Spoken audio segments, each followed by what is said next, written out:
J-E-L-L-O. The Jell-O program, starring Jack Benny with Mary Livingston and Phil Harris and his orchestra. The orchestra opens the program with Something Tells Me.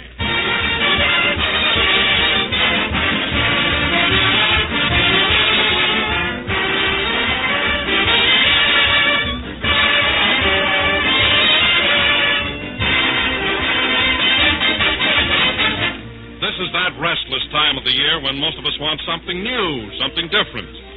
Well, if you have that urge to discover new things, all you have to do is step into your own kitchen and open a box of Jell-O. Right away, you'll think of dozens of delicious new things to eat. Jell-O desserts, Jell-O salads, Jell-O relishes. All with a tempting springtime freshness that's a treat for any tongue. For Jell-O brings you that delicious extra-rich fruit flavor, deeper, truer, more satisfying. A flavor that rivals the juicy, ripe goodness of fresh fruit itself. And to start you off in your career of new and inspired dishes, you'll find attractive recipes on every package of Jell-O. Strawberry, raspberry, cherry, orange, lemon, and lime. So if you want to discover a brand new repertoire of swell things to eat, stock up with Jell-O tomorrow. Look for the big red letters on the box. They spell Jell-O.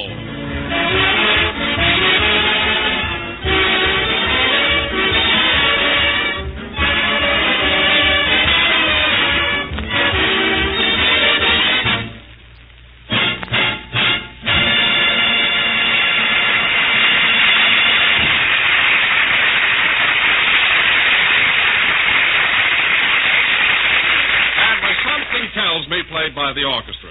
And now, ladies and gentlemen, we bring you a man who has just become Beverly Hills' latest taxpayer and homeowner, Jack Benny.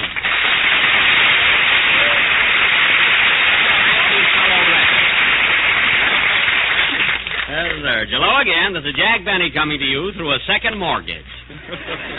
And, Don, I'm tickled to death that you brought up the subject of my new home. I've been dying to talk about it. You know, it's the first real thing I've ever owned. Well, how's the place coming along, Jack? Is it almost finished? Well, it's moving along all right now, but at the beginning we had an awful lot of trouble. Oh, is that so? Now, what happened? Well, the first month when they were putting up the wooden framework, the termites were way ahead of the carpenter.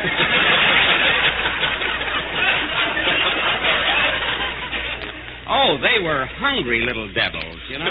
Yes, indeed, those termites are vicious. Why, they'll eat the lumber as soon as you put it up. Put it up nothing. These babies used to run down the street and meet the truck.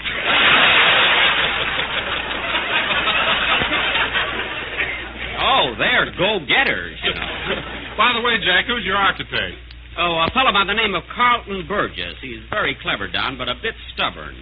You see, he feels he knows more about building a house than I do. You know? Well, now, that's only natural. That's his job. I know, Don, but this fellow Burgess is so extravagant. Now, I didn't mind when he hung a crystal chandelier in the garage. But when he put a guest room in the doghouse, that was going too far. You know, if Fido has friends, let him move over. But I guess you have to expect those things, you know. Say, Jack, are you going to have a swimming pool? What's that, Phil? I say, are you going to have a swimming pool? Oh, sure, it's already built. And that's another thing Burgess went overboard on. I asked for a little place where I could wade. I wish you could see the size of the swimming pool he built for me. How big is it? How big? Well, there's a lighthouse in it. That's how big it is.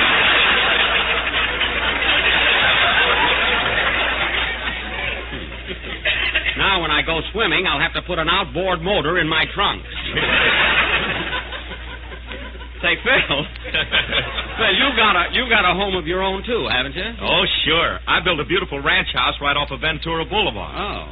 I have 14 rooms and an 8-car garage. Well. I'm mighty proud of it. Well, I don't blame you, Phil. What do you call your place? Auto Camp number 7.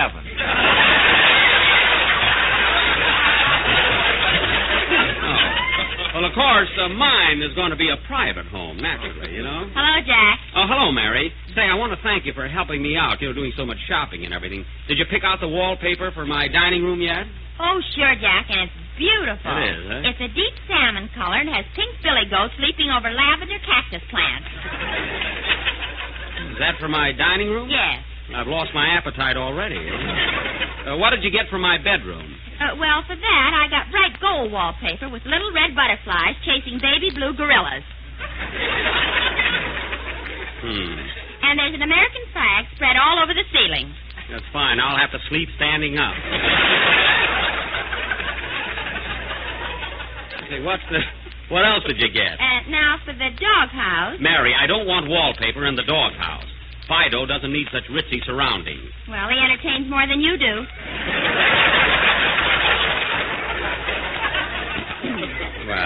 Well, he's a good mixer. Anyway. I like that. He's a good mixer. Anyway, thanks just the same, Mary. Say, Jack, I'd like to drive out and see your place sometime. Is it a nice neighborhood? No, that's a silly question. Sure, Certainly, I'm in a swell neighborhood, ain't I, Mary? I'll say. Listen, Don, you know Ginger Rogers, the movie star, don't you? Oh, yes, Mary. Well, her uncle buys fish at the market right next door to Jack's house. Uncle, it's her brother. That's even closer. And, Don, as a special tribute to you, I'm going to have a bed of red tulips in front of the house that spell out Jell-O. Jell-O. Well, now, that's a lovely gesture, Jack, but why don't you also spell out the 6 delicious flavors? Oh, come now, Don. That would run into tulips, you know. But it's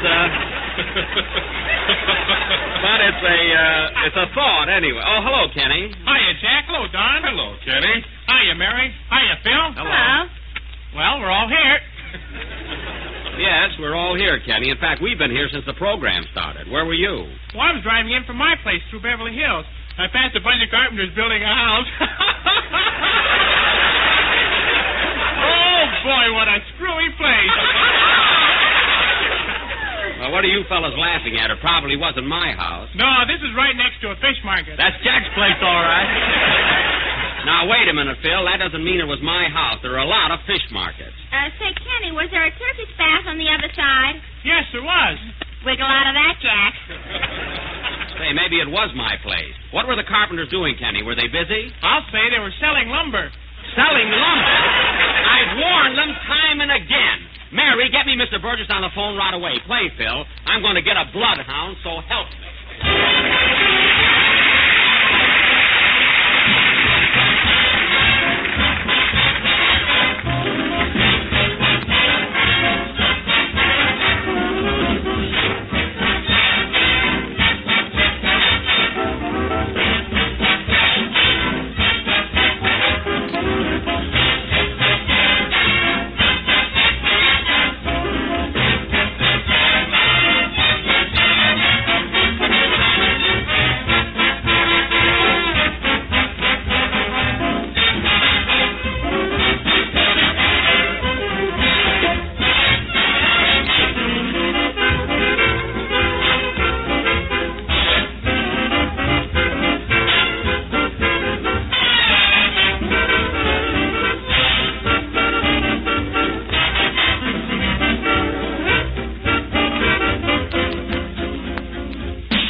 Say, Phil, what was that number you just played?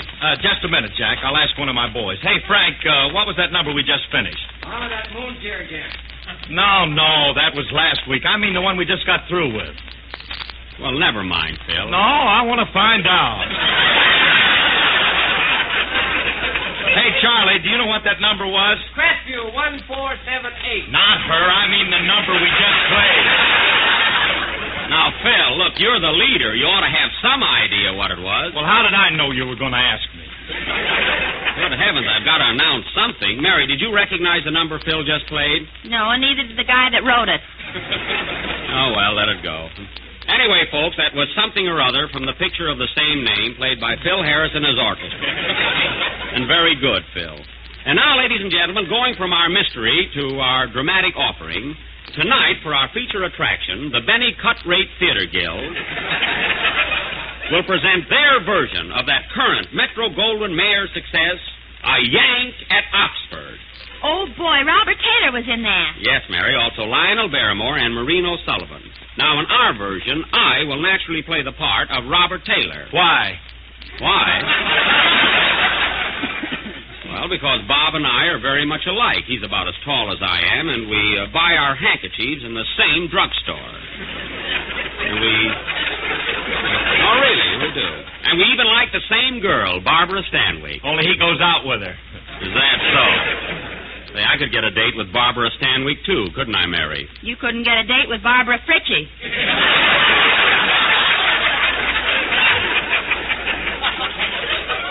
Barbara Fritchie? What studio is she with? 18th Century Fox, and keep still. Now, getting back to our drama, I will play the part of that track star and all-around athlete, Robert Benny, better known as Speedy. And Mary will be Maureen O'Livingston, my sweetheart. Say, Jack, who's going to play your father? You know, Lionel Barrymore's part. Well, I'll tell you, Mary, I've been trying to get Lionel Barrymore himself to play it. I've been sort of fishing around for him, but so far, no luck. Why don't you put some money on the hook?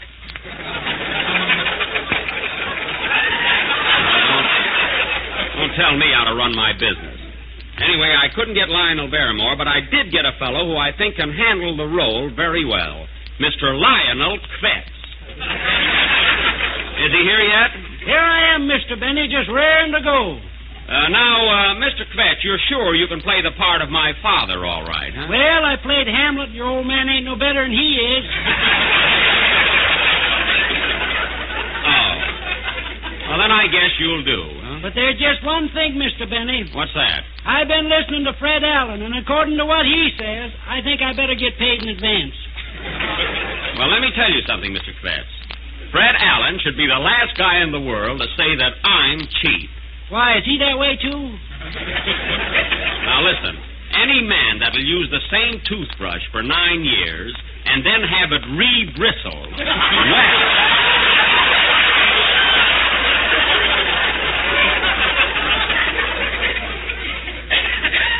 well... Gee whiz, he can't be that bad. He can't, eh? Now, you may not believe this, Mr. Kvetz, but Allen makes his own underwear out of old flour sacks. His shorts have swan's down stamped on them. Is that a fact? Absolutely. I kicked him in the pants one day and started a dust storm.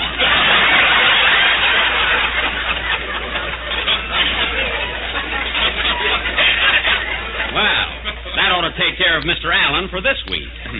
And now that our play, A Yank at Oxford, is all cast, we will go on with it immediately after Kenny Baker's number. What are you going to sing, Kenny? Good Night, Angel from Radio City Revels. Oh, from Radio City Revels. Say, Kenny, you're in that picture, aren't you?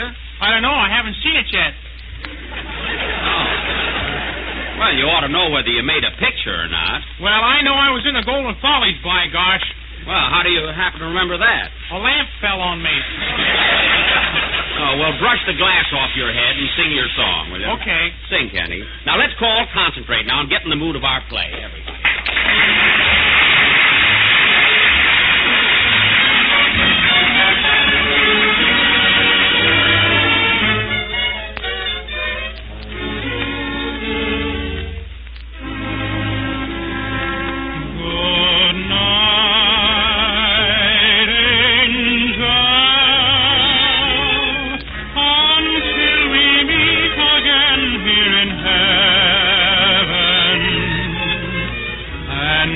Your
sweet as you are.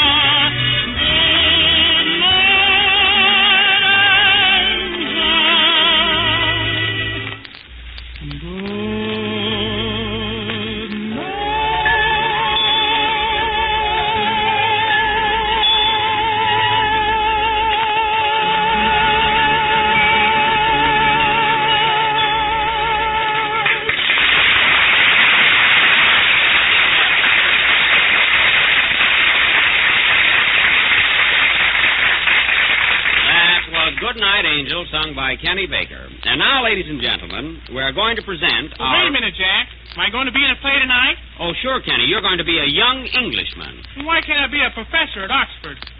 Well, in the first place, Kenny, you haven't any brains. And in the second place... That's enough. I think so. And now, folks, we are going to present our dramatic highlight of the evening, our own little vehicle, a Yank at Oxford, or a Cluck in Waukegan. Take it, Don. The scene opens in the general store of Lionel Benny in the thriving little community of Waukegan, Illinois. His son, Robert, the star athlete of the town, is leaving that night for Oxford. Curtain, music.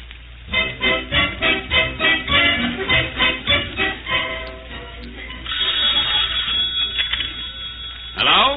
Waukegan Emporium. Yes, Mrs. Smith? Yes? All right, I'll tell him. Goodbye. Oh, Dad? What is it, Speedy?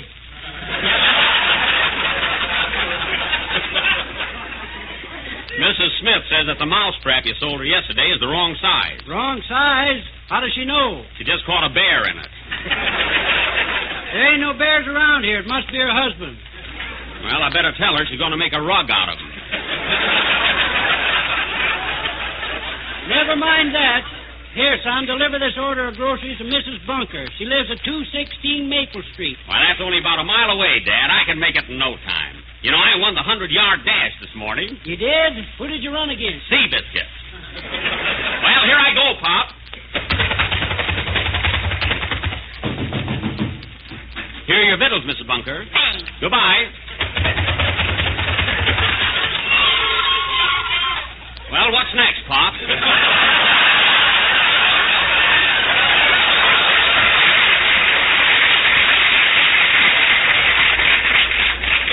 Well, doggone, Speedy, you made that pretty fast. Now take this stepladder and get me that box of crackers off the top shelf. I don't need a ladder, Paul. You know I hold the record for the high jump. Here I go. Ouch. Darn that low ceiling. Here are the crackers, Paul. Well, I better run home and pack my dud. You know, I'm leaving for Oxford tonight. That's right, my boy. I hate to see you go, but you got to get a good education. Yeah. Here's your steamship ticket from New York to London. Steamship ticket? Keep it, Paul. I'm going to swim over. Now, hold on, Speedy. Just because you swam across Lake Michigan don't mean you can swim the Atlantic Ocean. That's right, Paul. Maybe I better take it easy. I'll row across. That's the way to talk, my son. Say, did you tell Maureen you're leaving? No, Dad, I didn't. I just couldn't bear to tell her. We've been going together for 8 years, and I'm afraid it'll break her heart. I know, son. It'll be a great shock to her. Here she comes now. Gosh, she looks pretty. Hello, Maureen. Hello, Speedy. That's Speedy.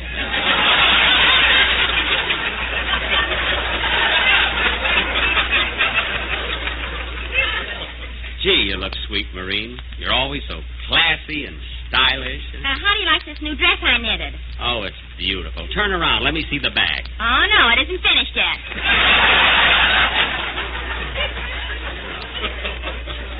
Now, listen, Maureen. There's something I must tell you.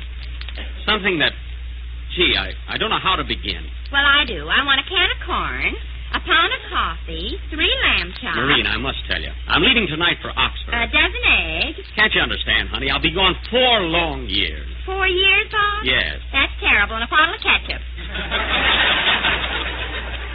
Now, don't take it so hard, gal. After all, it won't be forever. You'll be true to me while I'm gone, won't you? Yes, Bob. I'll be as true as Ben Turpin with a bow and arrow. That's the spirit. You're the sweetest, dearest girl I've ever known. Say you'll wait for me. Why, Bob, I'll wait for you till the cows come home. That's wonderful. When are they coming home? Tomorrow. Oh. Well, I got got to run along now and pack. Goodbye, Marine. So long, Dad. I'll see you both at the station. Goodbye, son. So long, Speedy. Hey, Marine, watch me jump over the pickle barrel on the way out. Here I go. Oh, gee, it's the first time I've missed. Now I'm all dill.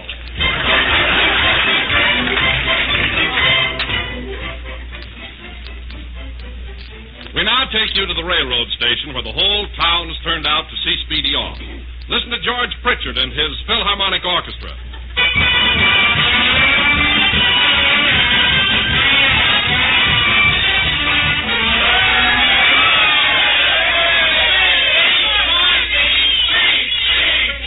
Well, friends, as you all know, today I am bidding Waukegan adieu.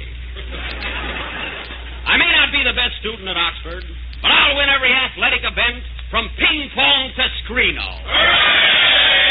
Thanks, friends, and I'll be seeing you in 4 years. Of course, I may come back sooner. But I doubt it. Well, so long, Paul. Goodbye, my boy. Take good care of yourself. Well, Marine, aren't you going to kiss me goodbye? I'll say I am. And aren't you going to miss me, honey? I'll say I am. Gee, it looks like rain. I'll say I am. Oh, stop already. I say I am. Well, goodbye, darling. Goodbye, Bob. Hurry back in 4 years. I will, dear. Come on, Marine. Let's go to a movie. Okay, Stanislaus. Stanislaus, who is this guy? My new boyfriend. The cows came home early. Oh, I see. All aboard. Train leaving for Chicago, Cleveland, Buffalo, Syracuse, Albany, and a lot of places.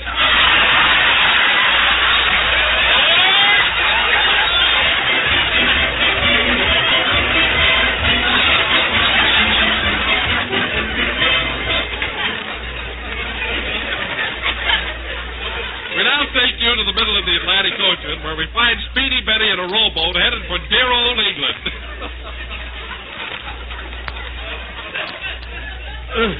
Stroke. Stroke. Stroke. 16 days in a rowboat. Gee, I wish that shark would stop following me. What do you want, shark? A cup of coffee, a sandwich, and you. Stroke. Stroke. Oh, another boat. And look who's out there. Hello, FD. You're fishing kind of far out, ain't you?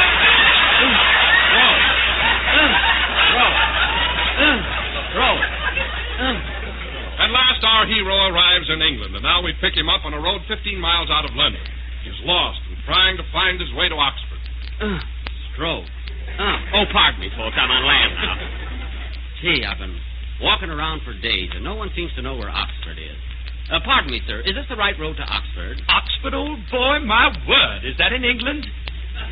Well, gee whiz, it's supposed to be. Are you looking for Oxford on the Thames or Oxford on the Avon? I want just plain Oxford. What size? 9.5B. Oh, go away! Gee, somebody must know where Oxford is. Oh, I say, young fellow. Hello, old thing. Can you tell me how to get to Oxford? Oxford, old thing? Yes. Well, old thing. Stop calling me old thing. Now, do you know where Oxford is? I don't even know where I am. Cheerio. Cheerio. He's about as English as a hot dog. 2 weeks later, and our hero is still trying to find the road to Oxford. We pick him up in the little village of Marmalade on the Crumpet. Gee, I'm so lonely and homesick. I wish I was back at Waukegan. I wonder what Marine is doing right now. Kiss me, Stanislaus. I'm sorry I asked. Oh, well. Gee, I hope I find that school pretty soon. Oh, I beg your pardon, ma'am. Carry on.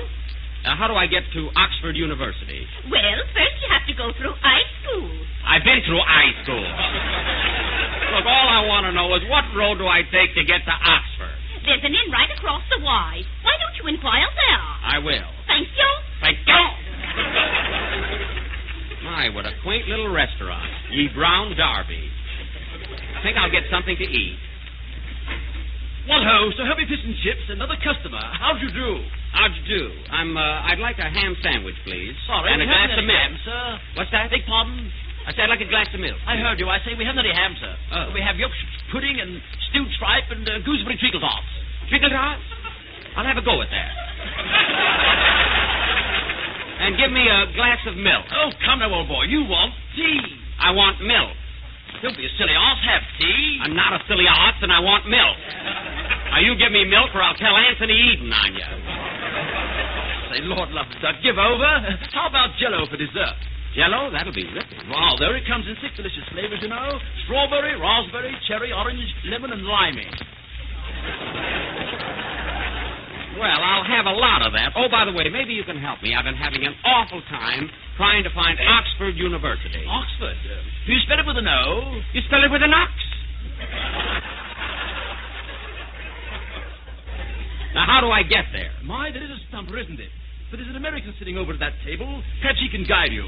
Why don't you ask him? I will. Well, pip, pip. Pip, pip, and I do mean pip. Pardon me, sir. You're an American, aren't you? Yes, I am. Well, maybe you can help me out. Do you know where Oxford is? Why, certainly. I just came from there. Oh, thank heaven. Now, how do I get there? Well, you go right down this road until you come to a big stone mill. Uh-huh. And then your friend will see the board to say to me, the friend will see the board to right. The board will see for Chester's border, but see the five will send me. Uh-huh. And my friend will solve for don't miss it, finish. Oh, you can't miss it. Now, wait. Look, I'm still at the old mill. Well, look, I know. At the old mill, you turn to the right, Yeah. and you go on the secret floor to friend me, your boy. You mean not the place that... Oh, no, but secret place. Oh, you mean the right? There's still a real seat over back the floor and seat. Oh, you turn to the... No, you just like part of certain right to me. Oh. Oh, never mind. I'll go back to America. Maybe I can find Yale. Please.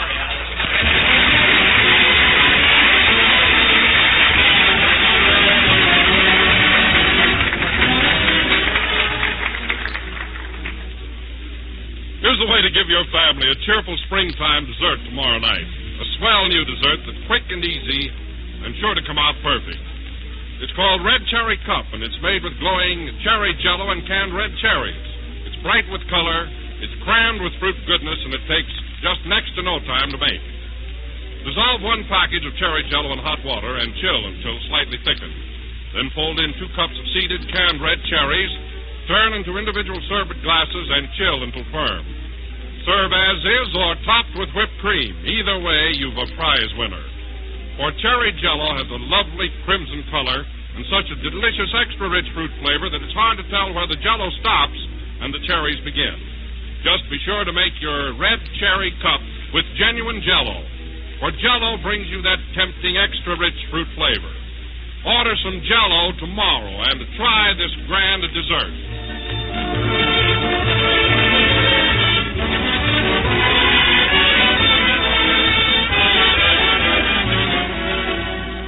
This is the last number of the 28th program in the new Jell-O series, and we'll be with you again next Sunday night at the same time. I hope you all liked our play, A Yank at Oxford. Say, Jack. What, Mary? When I was in your father's store, I forgot to order a pound of cheese and a loaf of bread. Look, Mary, that was only in the play. I don't care. I'm hungry. Well, so am I. Good night, folks.